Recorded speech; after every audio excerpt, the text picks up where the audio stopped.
Hi, this is Lisa with Queen Bee Creations, and I'm here with a special video that was done by request. I had posted a picture of my little purse card on Facebook, and somebody wanted to know how I did it, so this is going to be an instructional video on how I made this.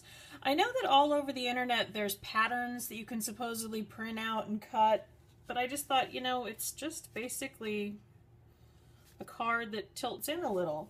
So what I did is I started out with one of our 8.5 by 11. Now I wanted it to fit into an envelope, an A2 envelope, so I want this to be 5.5 at the bottom. But yet I needed the little extra amount to flip over, so I need 4 1/4 this way, plus another 1.5 or 2 inches to give me the flap. So I'm going to start out with my cardstock, and I'm going to cut it 5.5 on the long way, so it will start out 5.5 by 11, and then I'm going to score it at 4 1/4, which would be my first fold, and then I'm going to take that little line and I'm going to line it up with 4 1/4 again and then score it. So this would give you my bottom half, and then this is the fold that flaps over the top. Oh, and I didn't get it on the right spot. Go figure. Let's see, I want to go 4 1/4 and score. There we go. That one will work better. Okay, so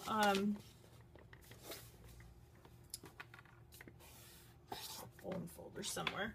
There we go. So this extra little flap, this is going to be my top, the closure on it. And I wanted it to be kind of decorative, so I'm going to be cutting it with my Big Shot and one of my framelits in a little bit. But first we're going to figure out, I want to go over 1/2 inch. So I'm lining this up on my little grid, and I'm going over 2 squares. Line it up on the grid, go over 2 squares. So this will give me my indent. So if I put that on my score line and this on the cut line, and then come across. Now it's not going to go through all the layers of paper because the blade's not that deep, so I have to go over it a couple times, or maybe come back in with my paper snips. So that's kind of a bummer, but you get the idea.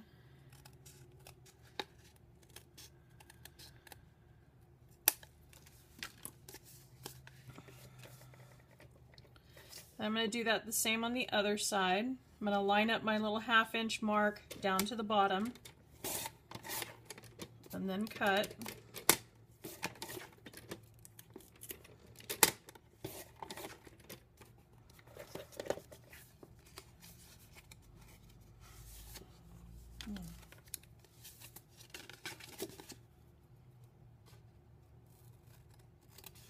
What happens when you get out the video camera? Everything goes wonky. Okay, so now, see what I mean? It's not wanting to quite close, so I'm just going to trim a hair off the end rather than try to rescore that fold, because I've already got it kind of wrinkled up. So this is beginning to take shape. What I'm going to do next is bring in my Big Shot. You can see my plates are a mess. I use this thing a lot. And then I'm going to lay my card down. I'm going to kind of line up my framelit to how I want this little shape to come across. I make it kind of even, give it a little scallop, but I only want it to cut this half. I don't want it to cut the back half, so I'm going to lay the second plate right on that line. So as I feed it through, it's not going to cut the first half of the die, but it is going to cut the second half.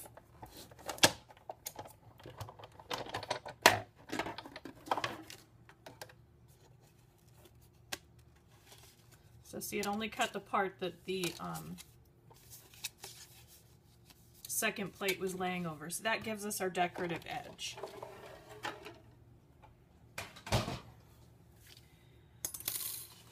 Now for my other layers, I kind of did the same thing. I cut it as if I was going to do a normal card. So it was, you know, 5.5 by 4 1/4, so this would be 5 1/4 by 4 for this one, and then the glimmer paper was 5 by 3.75. And then because I had angled it at the top, I'm going to do the same thing with these pieces. So I'm just going to come over here and mark it at the 1/2 inch.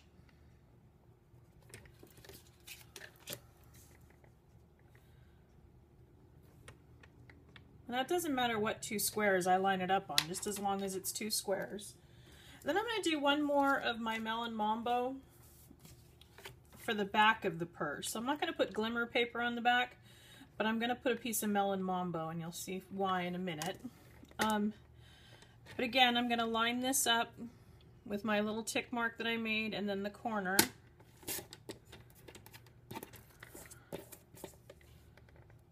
A little tick mark and the corner.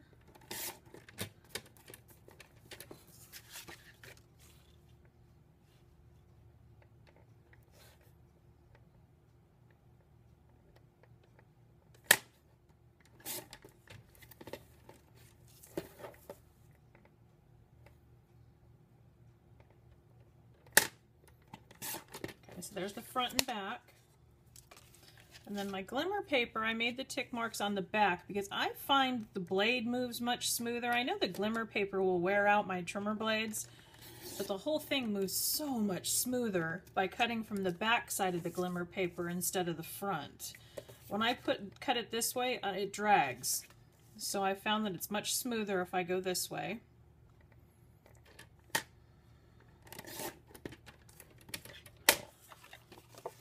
So now I have my perfectly layered pieces to go over the top of my purse. So, snag at the bottom. Okay. So with those, I'm just going to use my snail adhesive.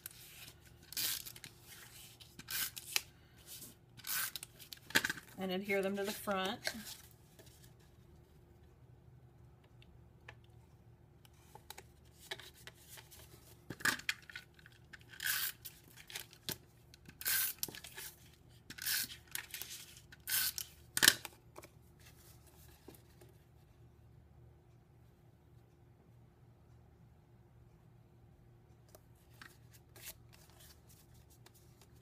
And so now every purse has a handle. Now what I had done on my other one is I had used a piece of ribbon. So I'm going to take my organdy ribbon right in front of my face. No wonder I couldn't find it. And I'm going to cut it at about 9 inches. Then I'm going to adhere it to the back.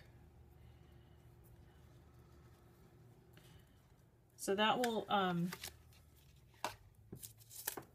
adhere right there. I'm going to use some adhesive dots, the glue dots. I'm going to do 2 because it's kind of a wider ribbon.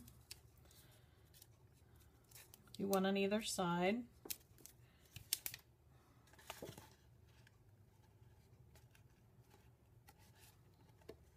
And I find it's really easy to use the glue dots by just kind of rolling it over and then sticking whatever paper or ribbon to the glue dot to lift it off, rather than try to pick it off with your fingers or snips or something. Just let it adhere right to the one side, and then we adhere it to the card. There's the second half. Nice and easy. So see, that gives us our nice handle, but it we have kind of an edge showing in the back, which is why I had a second piece of the Melon Mambo, just so we can cover that up.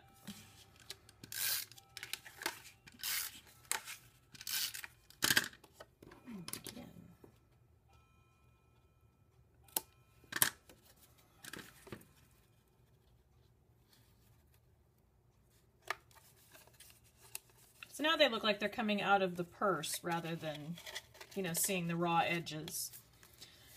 Then for the front, I used one of our bright buttons. Not those ones. These ones. And took a Melon Mambo. If I had a little more time, I'd probably run a little bit of baker's twine or some linen thread through it before putting it onto the card, just to give it a little extra.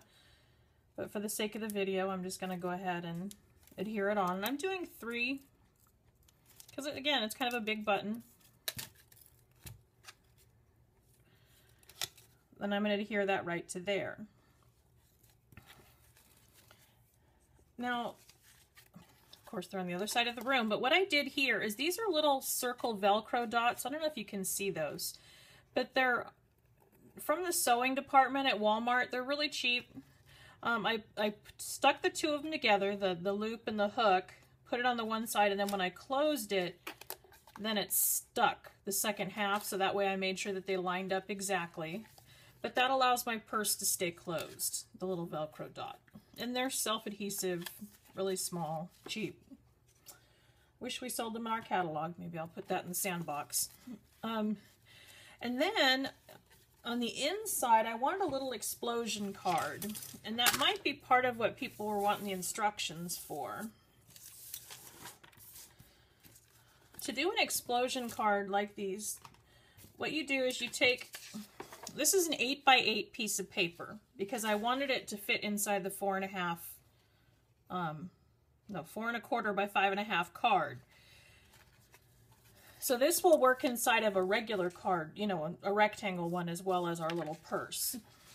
But anyways, 8x8. I'm going to fold it corner to corner. And then I'm going to open it back up. And I'm going to fold it corner to corner again. And then I'm going to fold them in. Hope that makes sense. I don't know, like a fortune cookie, a cootie catcher, what would you call that? So now we have kind of a triangle that folds in. Now to make it fit in the card, on a rectangle card, you just would close the card and then fold these over. And it kind of works for this, but because of our slant, they're not quite straight. So I'm kind of giving it an idea of where it goes, but then I'm going to line it up straight with the top. So I'm going to take that fold and I'm going to just make sure it goes straight across. And then I'm going to do the same thing with the corners. I'm going to fold them in.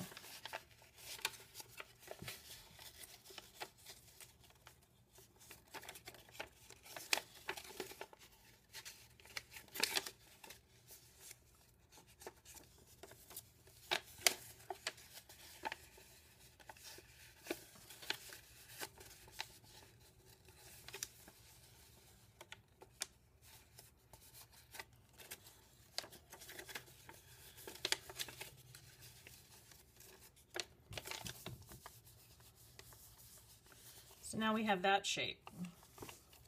Kind of like one of those little boats, paper boats. And then I will put some snail adhesive.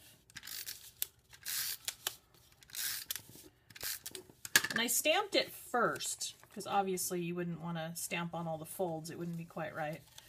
And then I want to make sure that my stamping is, you know, the right direction. So my happy, you know, the top of my letters is up here.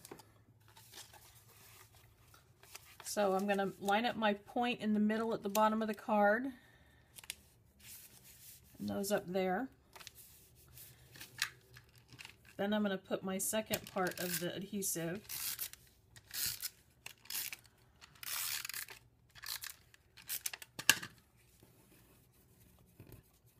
and then close the card onto it.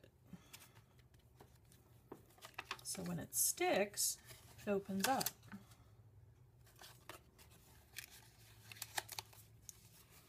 So there you have it. That's my little purse card. I hope that helps. And if you have any questions, feel free to leave me a comment. Of course, all the supplies can be purchased in my store. I'd love to help you out with that. And I thank you for watching. Have a great day. Bye.